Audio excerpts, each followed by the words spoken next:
Good evening, ladies and gentlemen, and welcome to another episode of Talking Talent. I'm your host, Tommy T. By my side, as usual, is Double K, and behind the scenes is Smokey Z. Tonight, we're going to be reviewing CPW's Love Hurts from this past Saturday, coming from the King William Volunteer Fire Department in Aylett, Virginia. This show was a much better show than we've seen in the past. They put a lot of time, a lot of effort into that show.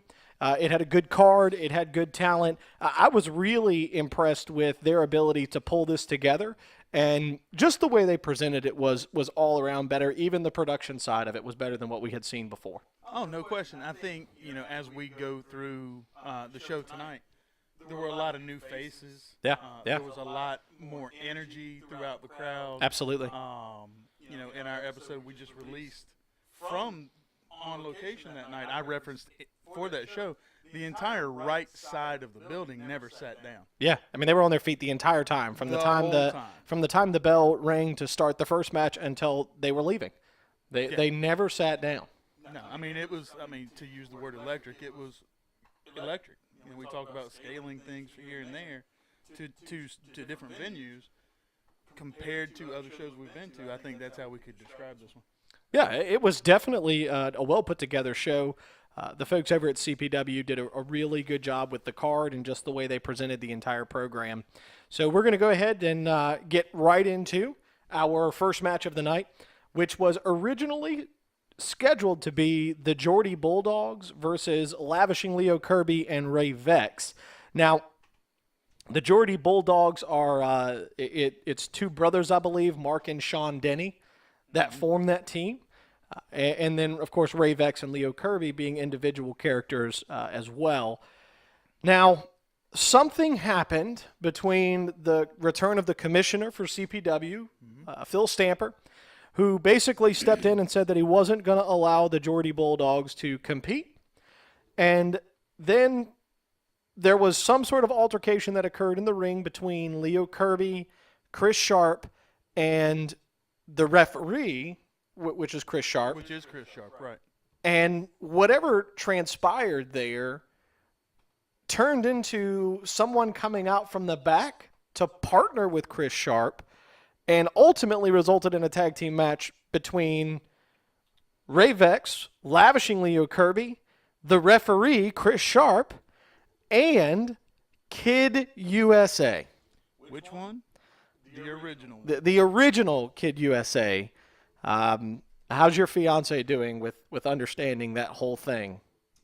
All right, so this happened Saturday night. Sunday, we were still having the conversation of trying to piece it all together. We had Leo in there, we had Kid USA in there, and then somewhere in this conversation, she says to me, I don't know, I just think there may be more than just those two. You may be fighting that battle for a long time. I think they write books with less conspiracy theories than what she's coming up with. That's probably true. Yeah. That's probably very true. But overall, it was nice to see Chris Sharp in action. Granted, he did it in a referee's uniform. Absolutely. Many people might know that he's also been a trainer for a wrestling school. Some of the CPW folks have trained under him in his wrestling school. And one of the things that was just really cool there was seeing Kid USA back in the ring. The whole Kid USA and Lavishing Leo Kirby in the same ring was also nice to see, given what we had seen the month prior. And this was a great match to start the evening with. The interactions between the Geordie Bulldogs and the fans, as well as the performers at the start of the show, just kind of gripped people's attention right off the bat. Yeah, they did a great job of that night building this matchup. Sure. Everything that had taken place was not centered around what actually ended up taking place while we were there. No. Everything we had seen prior to the actual night was the Geordie Bulldogs, their return to CPW. And ultimately, that's not what we got. We are going to see them at their next show on March 23rd. But We did get to see, again, Kid USA lavishing Leo Kirby, who never disappoints, mind you. I've never seen a bad match out of lavishing Leo Kirby. No. So, again, another great performance from him. Ray Vex is still learning his craft, still up and coming, but still a good performance out of him. Sure. I would like to see a little bit more development to the character and where he's trying to go with it. I'm not sure that there's clarity on that at the moment. Right. But I think there's promise there because he's talented. I'm curious to see where it's going to go. Yeah, I mean, he moves well in the ring. He pulls his moves off well. He sets them up well. But I'm 100% with you in what are you? Yeah. We've talked about this in shows past. Are you a heel? Are you a face? Are you that gray area guy? Right. Sort of like a Randy Orton. Yeah. Who knows? We don't know what he is. Yeah, and I'm just looking for clarity on that, really. Sure, yeah. I don't think he's bad at it. It's just more identification of what the character is. Right. So, that was a great way to start the match. Chris Sharp and Kid USA, I believe, walked away with the win at the end of that match. They did. So, again, nice to see the night start off that way. And that's really all I have to say about that particular match. I'm going to go ahead and give it my rating for the evening, and I'm going to say that was a great 3.5-star match to start the evening. Yeah, I mean, that's where I had it. Okay. That's where I was thinking the entire time, 3.5. Great way to start the night, and I think the energy that it created lasted throughout the rest of these matches. But let's not forget to mention one thing about Chris Sharp in this match. This was his birthday.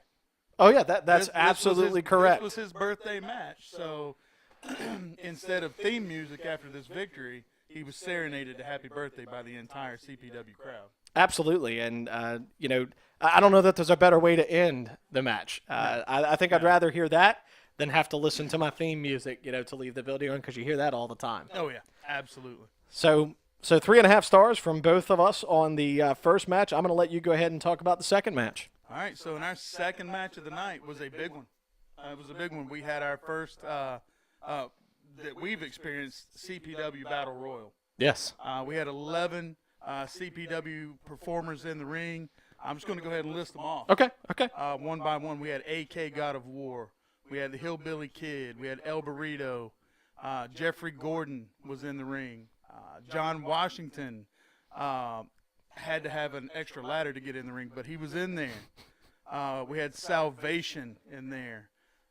Lil Lovin', it was a smaller carbon copy of RC Lovin'. Yes.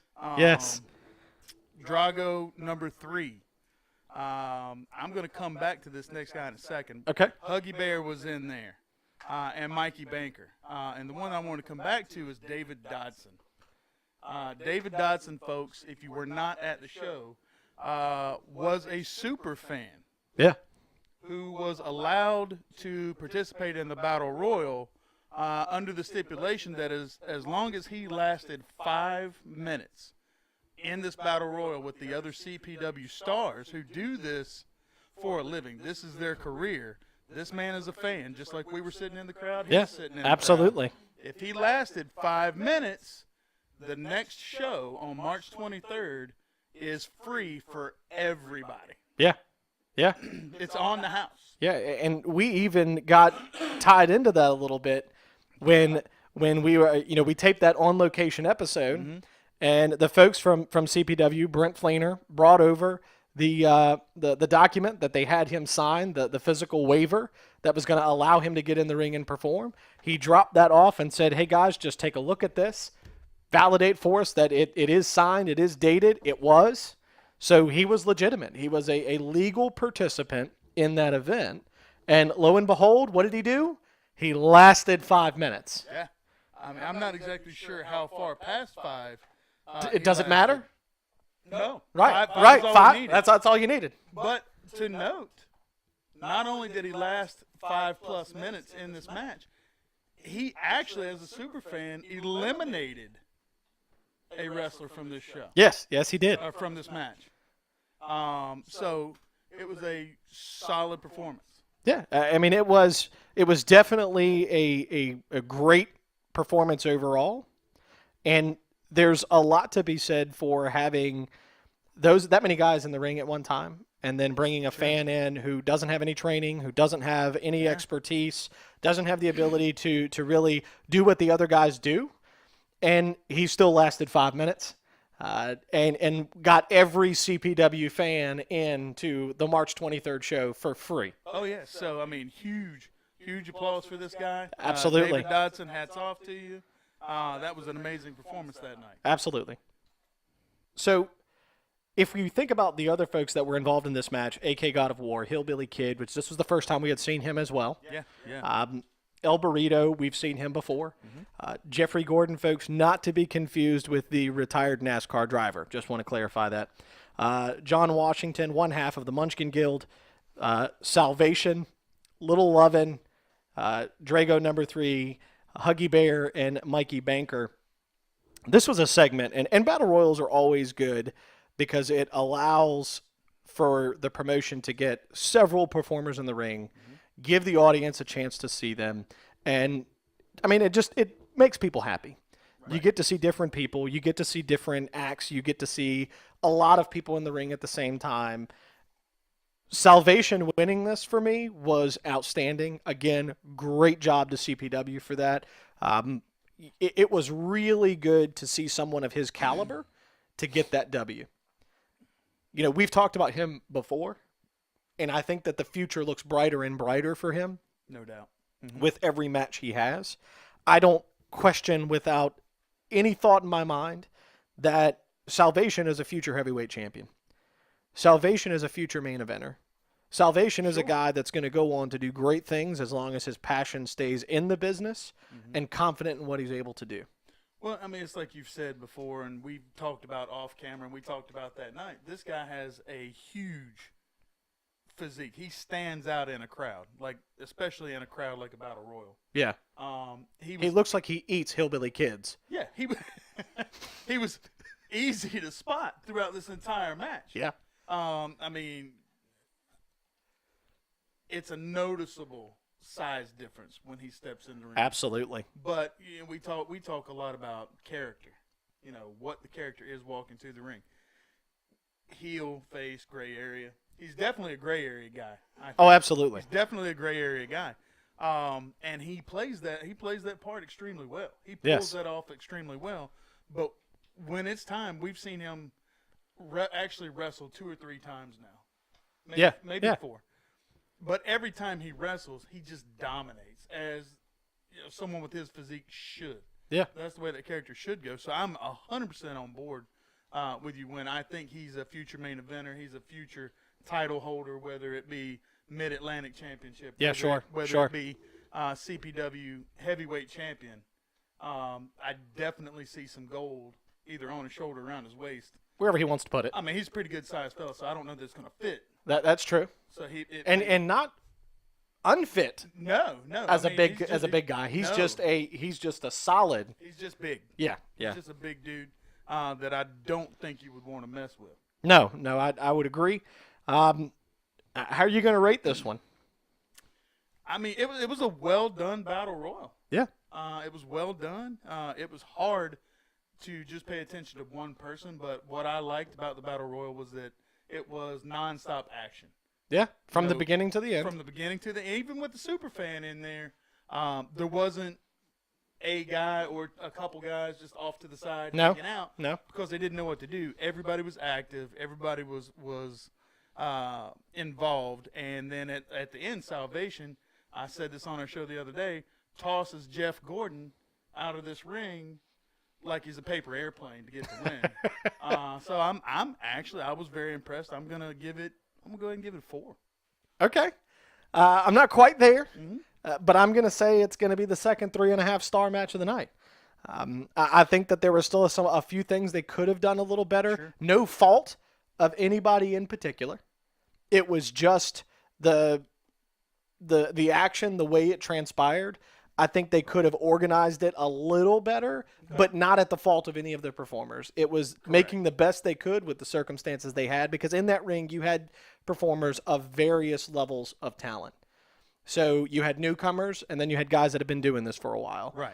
So Right. I think that plays into it as well. And again, no fault of any of their own. It was just, it was a good match. Great second match of the evening. Well done, CPW, for putting it together.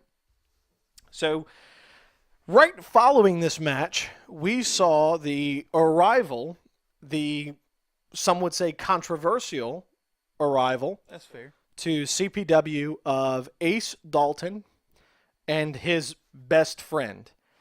For weeks, we saw videos on social media that talked about whoever Ace Dalton was bringing.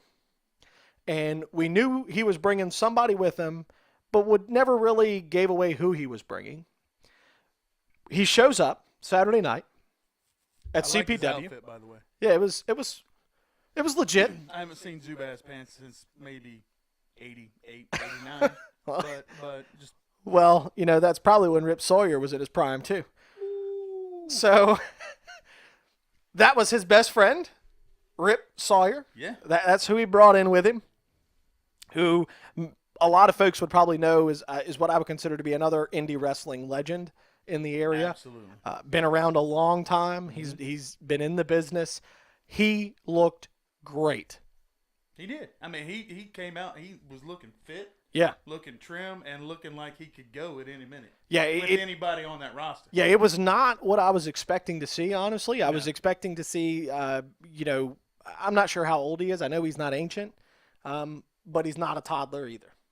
So he looked better than what I was anticipating. I don't really know what I thought I was going to get, but it was better than what I thought. I'm 100% with you. I didn't know what to expect. I didn't know what we were going to get.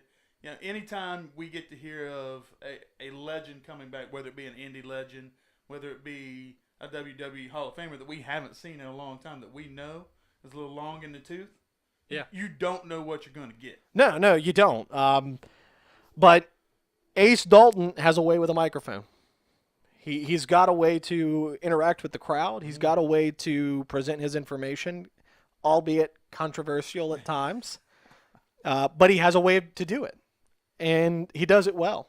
So I think this is going to be interesting to see where this goes long term between Ace Dalton and Rip Sawyer. Well, yeah, because if you remember what he announced to everybody who was listening, everybody who was in attendance, is they're there to do whatever it is that they want to do. Yeah, that was exactly what he said. He didn't really get into what that is exactly. Nope. We don't know what their plans are. He didn't talk about any goals or anything. We don't know if they have targets. We don't know if there's somebody they're aiming for. We have no idea.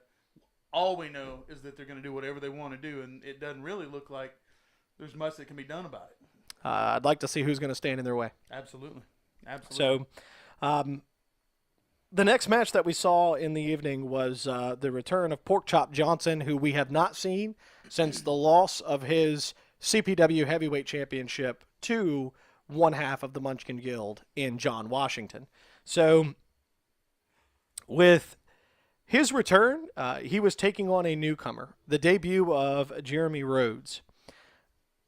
I just want to go ahead and right off the bat say that I think this kid's got promise. It had been over 3 years since he had been in the ring, but it was his debut with CPW, and he looked good. He did. You could tell he was a rookie, but he looked good. Yeah. There was a swanton that he did. He missed, but the art of it was done well. He sold the impact well, and I think they put him in there with a good person to be his debut match. I think so. Again, it was your typical Porkchop Johnson match. It was hard hitting, not the most high flying, with the exception of the swanton that we talked about. That was done extremely well. It was just kind of smack you in the mouth, a few headbutts, bark at the crowd a little bit. Well, it's not a pork chop match without a bark. Right. From the atomic dog. Got to bark at the kids a little bit. That's right. But again, to me, this was a great, we don't get to see it much, face on face. So essentially, yeah, it was that's true. a face matchup. Yeah. That the crowd could get behind both wrestlers at one time. So at the end of the day, I felt like they were both winners. Again, Jeremy Rhodes hadn't been in the ring in a very long time, but to come out and have a performance like he had, he's a winner. Yeah. And then, of course, like I said, Pork Chop Johnson being a huge fan favorite, getting the win also went over extremely well. So. Yeah, and towards the end of this match, right as it was wrapping up, we saw Ace Dalton and Rip Sawyer come back out with chairs in hand and kind of parked themselves at ringside for the last couple of minutes of the match. And in my opinion, made it clear that at least at that point, their first target is Pork Chop Johnson. Yeah, I mean, there was no interaction. No? I don't even think there was really it might have been minimal trash talk between the two while they're sitting there, and then they just kind of bailed out. Yeah. Took their chairs, went to the back. But what followed that was a great show of sportsmanship. Absolutely. Between Pork Chop Johnson and Jeremy Rhodes, with Pork Chop Johnson raising Jeremy Rhodes. Yeah, stepped out of the ring, walked over to Jeremy Rhodes and raised his hand. Yeah. And you know what? It was a great crowd reaction to that particular moment, too. So. Yeah. All right. So, for me, I'm going to go ahead and give that match. I'm going to stick, as much as I hate giving, matches the same ratings, I'm going to go ahead and give another 3.5 stars to Pork Chop Johnson and Jeremy Rhodes. I'm going to match it again. I really can't find a whole lot of fault in the match. Like I said, 3.5 is where I'm going to go with it, too. Okay. So you want to go ahead and take it and talk about the next one? Absolutely, man, because you know how I like smash mouth matches. Yes. I love a good old-fashioned fight. So what we got in that next match between Gordon Braswell and Triple Fierce Kevin Mears was exactly that. Yeah. It was just pull your fist back, punch somebody in the face, slam them around. It's not going to be a pretty match. Don't expect it, and you'll be impressed. Yeah, those two guys, this was Triple Fierce Kevin Mears' first match. Another debut on the same card. This show was filled with debuts for CPW. But another guy that performed really, really well for his first match. Yeah. He looked good. His form looked good. Again, when somebody's in there for the first time, you think that the nerves hit him a little bit. The anxiety's probably there. So there's always those few missteps. Mm-hmm. But we've learned that that's to be expected when you've got somebody that's brand new. So that's not a discredit to him. It's one of those things that it's just kind of, it is what it is. Right. But I agree with you. He's another smash mouth guy. We've said that about Braswell before. Mm-hmm. So we saw that again with Kevin Mears. He has reached out to us, wants to come on to the show and talk with us. So awesome. We'll be adding to the list, folks, that you saw us drop just a few days ago on the Facebook page where we went through all the folks that are going to be interviewing here with us. But Kevin Mears and Braswell was a pairing by CPW of two guys that are just roughnecks. And it worked. That's fair. Yeah, and it worked. Yeah. It absolutely worked. Nothing huge or spectacular, but it worked. Right. So other than just it being a good old-fashioned, bone-crunching fight, how would you rate those guys on that performance? Well, the one thing we haven't mentioned yet is this match was actually for the CPW Mid-Atlantic Championship. Yes, it was. So, for me, everything that we've talked about with their performances face-to-face right here, smash mouth, it gave me everything I wanted to see in that particular match. I'm going to raise it up to a 4. Okay. I'm not there. I'm at 3. Okay. And let me tell you why. I think that the potential for Braswell has not peaked yet. And I don't think the potential for Kevin Mears is anywhere near peaking. So I don't want to think of it as they were at their best. I think they're about halfway to what they could be. Right. No, I don't think either performer was at their best. But for me, like I said, sure. I like to see. We have two different things we take away from it. Sure. Sure. If I get the opportunity to see two guys just go at it. Yeah. That's what they gave me that night. And I liked it. Yeah. Nothing wrong with that. So moving on to the next match. This was a match that we weren't anticipating, but we got it. and it was, again, newcomers. So Yeah. we had the Capital Vices versus Def Jam Vendetta. This match was a decent tag team match to put towards the end of your card. Almost a recovery match, so to speak, from the Smash Mouth bout that we saw Oh, before. absolutely. It was a shift in gears. Yeah. So, but what I saw out of these two teams was so much potential. Those were big guys moving at fast speeds. Yeah. They looked good. Their moves were good. Even the aerial moves were good.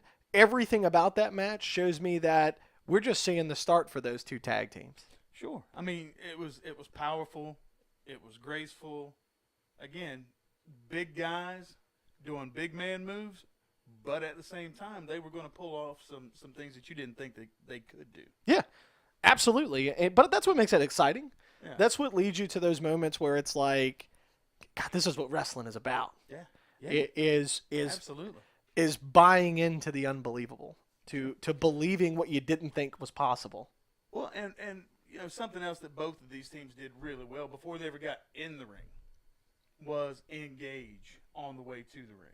Oh yeah, both of them were yapping off at the crowd as they walked towards the ring, whether it be face or heel, respectively. Sure. I can't remember which one it was, but on the way home, I had to hear from my son that somebody knocked his hat off his head.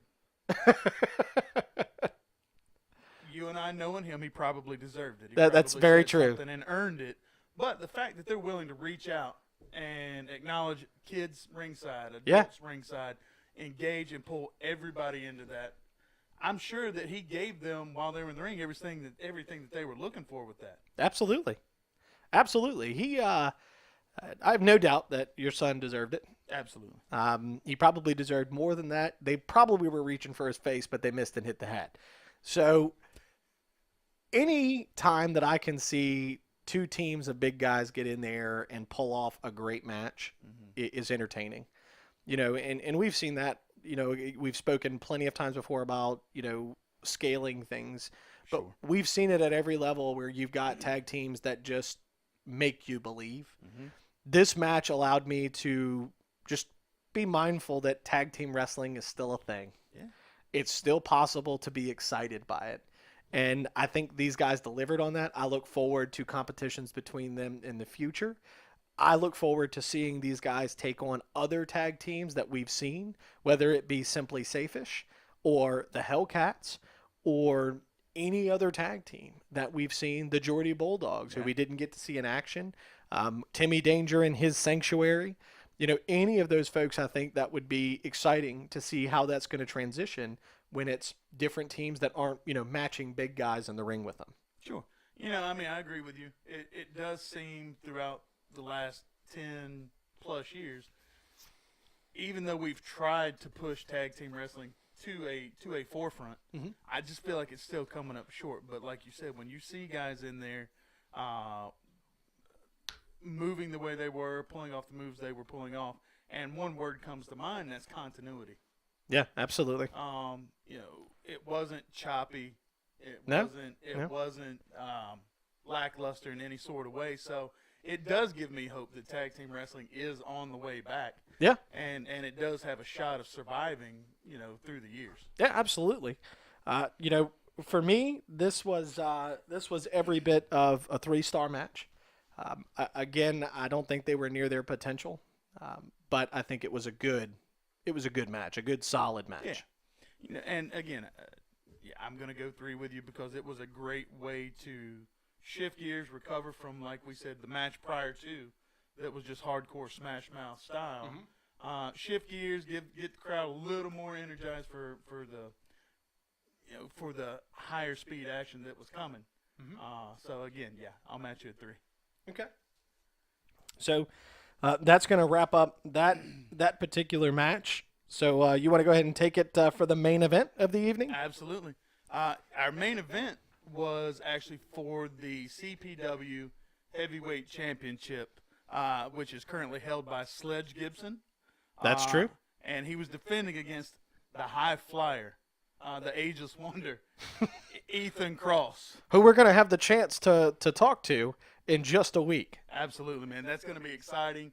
Can't wait to get him in and do that and see what he has to say. Absolutely. But as far as the match goes, it delivered. I felt like those guys each had a point to prove. I felt the tension in the ring. It had a big fight feel. And then when that bell rang, I feel like both guys left it all in there. There's going to come a point, I'm sure we're going to get there here in a minute, where it didn't quite end the way that we thought it might. Yeah. But before we get to peanut butter and jelly sandwiches and little people charging the ring to interfere, the match itself was phenomenal, I thought. Again, Sledge Gibson delivered the power. Ethan Cross delivered the high-flying, just aerial display. Yeah. Sledge Gibson is a guy in my opinion, still a newcomer. He's only been in the business a little less than a year at this point, maybe a little over a year. I think it's a little over a year now. So, but still, it's great to see how far he's come and what he's been able to do so far. Yeah. Ethan Cross has things to teach everybody because he's been doing this for 8 years now. Sure. So, great guy to see in the ring who can still go, who can still, be a cruiserweight, but compete with the heavyweights. Yeah, I mean, it's almost like he enjoys it. It's almost like he loves being in there with that bigger man. Yeah. Just to prove that size doesn't matter. Yeah. But to what you were saying about Sledge Gibson, I'll touch on. You can tell with this guy, even though he's young, he's a young stud. He's got a long ways to go. But you can just tell he's earned that title that he's carrying. He Absolutely. puts the time in. And if you look at anything he has out on social media, he's preaching diet. He's preaching workouts. Mm-hmm. And when he gets in that ring, you can tell that that's what he's living.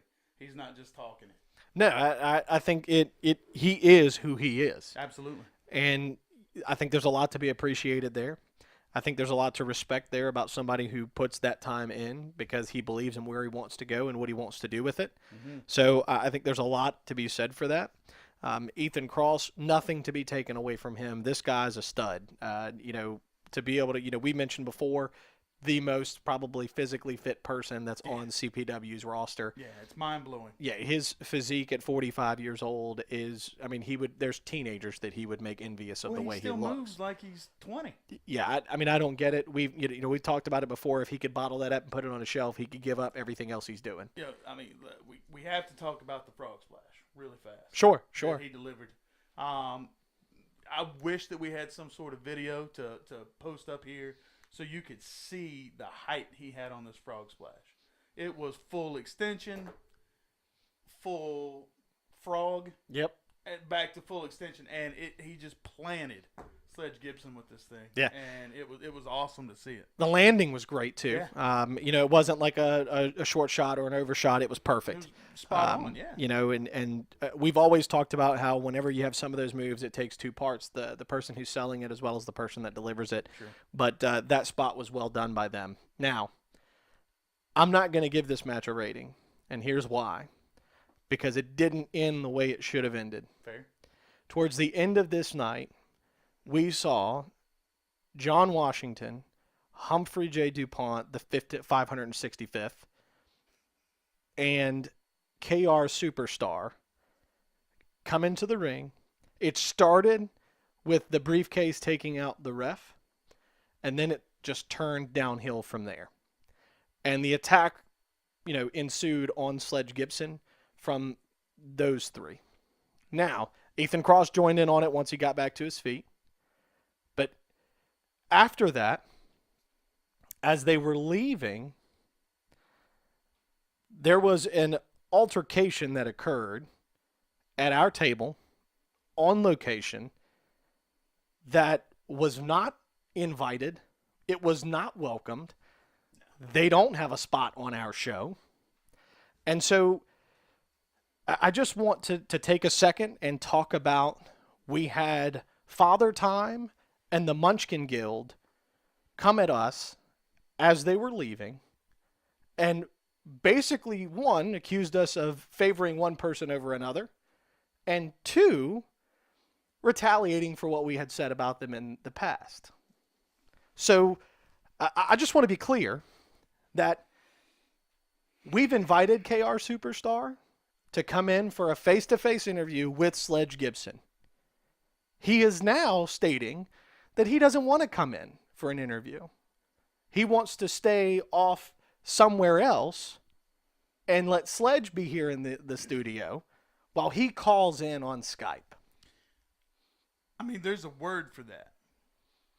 There's a plain and simple word for that, and it's scared. It's cowardly. Yeah. You know, the fact that you want to come at us, KR Tiny Star, you want to come at us, you want to interrupt our on-location broadcast, which was going great. You want to come at us and you want to interrupt, but then when the rubber meets the road, you don't want to come in studio and face the music, face to face with Sledge Gibson.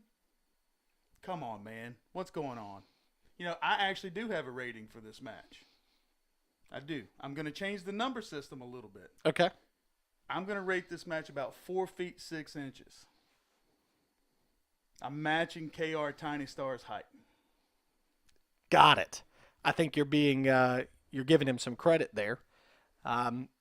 You know, it wasn't just KR Superstar that was involved in that. Again, we had Father Time, Humphrey J DuPont, the 930th. 26 something. And then you had John Washington, who... Oh, that's right. He was there. I didn't even see him. Yeah. You know, was he the little one jumping up and down over in front of the table? Yeah. That's exactly what was happening. As his head was popping over the side of the table, he was, you know, complaining about us taking Sledge Gibson's back. I don't recall at any point in time in any of our episodes us defending Sledge Gibson any more than we've defended anyone else. I don't recall being anywhere near the title when it changed hands. No, we weren't involved in that. So, anyways, our apparent issues with KR Superstar, Humphrey J DuPont, the 1,350th, is not over. But my challenge to you, KR Superstar, is you owe it to us and you owe it to Sledge Gibson to come into this studio and sit down face to face to have the conversation about what's your beef, what's your deal. You interrupted our show and now you don't want to come into the studio and have the interview that you already agreed to. You want to do it via telephone, via Skype, so that you can't be within the reach of Sledge Gibson. So I challenge you to be more of a man than where your height measures and come into the studio, sit face to face with Sledge Gibson, and you can bring the rest of the Munchkin Guild with you and Humphrey J in his mom's leopard coat and sit side by side with Sledge Gibson and have that conversation. That's my challenge to you. Now, overall, for this entire show, and even that segment, for me, if I'm thinking about CPW's Love Hurts in its entirety, this was a 4-star show for CPW. It was done well, from beginning to end. Whether or not, even if I disregard the altercation that occurred at the end of the show, the fans were great. The interaction from the stars was great. The participation, Brent Fleener never takes anything away from an event. He only adds to it. We're going to have the chance to talk to him on this show. I am so excited to get Brent Fleener in here. There's going to be so many chances for us to talk about stories between different performers, and he's going to be one of those peaks of just people who's got tons to say. Oh, yeah. Did you hear that Dusty Rhodes impression he did the other night? Yeah, it was spot on. It was spot on. It was spot on. And he was doing the Hard Times impression, too. And we're going to have to get him to do that when he comes on this show. Oh, that's a stipulation of him being on this show. Yeah, sure. Is that we have to have at least 5 minutes of Dusty Rhodes doing this interview. Yeah, absolutely.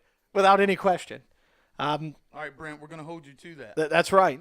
So I gave it 4. Where are you at for the entire show? Oh, it's guaranteed 4. Yeah. It's a lock for me. I've said it at the beginning of the show. I said it in our own location episode. If you didn't watch a match and you watched the fans and you watched the crowd, you knew that it was a great show. You knew that something was going on that if you couldn't see it, you wanted to see it. Again, the entire right side of the building was on their feet the entire time. There were people lined up at the rails, at the fence, on both sides. So, yeah, I mean, it's a hands-down guaranteed 4 for me. Yeah, I think this was probably the best show that I've been to for CPW, and we've been going now for 6-8 months. It's been a while. You know, and it just, they did this one well. Great job to the CPW folks. Great job to that entire team. Great job to the roster. And folks, I mean that sincerely, from everybody from KR Superstar to Sledge Gibson to Salvation to everybody that's involved in those productions. It just well done. You know, it was a good show. Sure. It gave everybody a great feel. We even had the opportunity to interact with some of the fans that had questions about our show while we're there. It is our plan, folks, to be at the March 23rd show at the King William Volunteer Fire Department once again for an on-location episode with CPW. That's going to be a long day for us because we're also going to have Fusion Wrestling that night that we're going to be going out to do our first show review with them. So that'll be fun. Long day, but it'll be fun. We're going to be tired that night, but it's going to be good. So, you know, a double booking that night. We have the show review that we'll be doing of VCW's show coming up on March 9th. So that as well will be another good show where we'll have the opportunity to talk with some of their folks. So I just want to touch real briefly, folks. This coming or tomorrow morning, rather, you'll see the launch of our very first Through the Curtain interview with Timmy Danger. That's an episode that you don't want to miss. It's an entire episode focused just on who he is as a performer and who he is as a person, where the gimmick comes from. And this is an opportunity for those guys just to pitch a story or make a pitch, for lack of a better way to put it, about who they are. Right. And what brought them into the business and aspects of it, of their entire career. Sure. And then on March 2nd, we will release an interview with Ethan Cross. That's going to give you a little bit of a story about him, where he comes from, and that's I'm sure that's going to have some interesting facts in it for folks to learn. I think they're going to learn more about him. I think he's one of the favorite performers in CPW and just about anywhere he goes. But I think there's a lot of things that we're going to uncover and he's going to discuss that fans don't know, that are going to give them a deeper insight to who he is. Right. And then the immediate weekend following that, we are planning to release an interview with Erica Lee. That will be on Saturday, March 9th. That'll actually come out the morning that we're traveling to the other two shows. Yeah. So, folks, that's going to wrap us up. Great 4-star show from CPW on Saturday night at the King William Volunteer Fire Department in Aylett, Virginia. Congratulations to you guys. Well done. We look forward to all of the future shows that you guys are going to do. We look forward to the partnership that we're building with CPW to continue to expand their brand. We're even going to be looking at doing some live episodes with commentary for CPW, or not for CPW per se, but through our podcast, allowing folks to see the event live. So, folks, it's been great. Thanks for joining us again for another episode of Talking Talent. As usual, I'm Tommy T. Double K. Behind the scenes is Smokey Z. We appreciate the time that you take to listen to us, and we will see you the next time the bell tolls.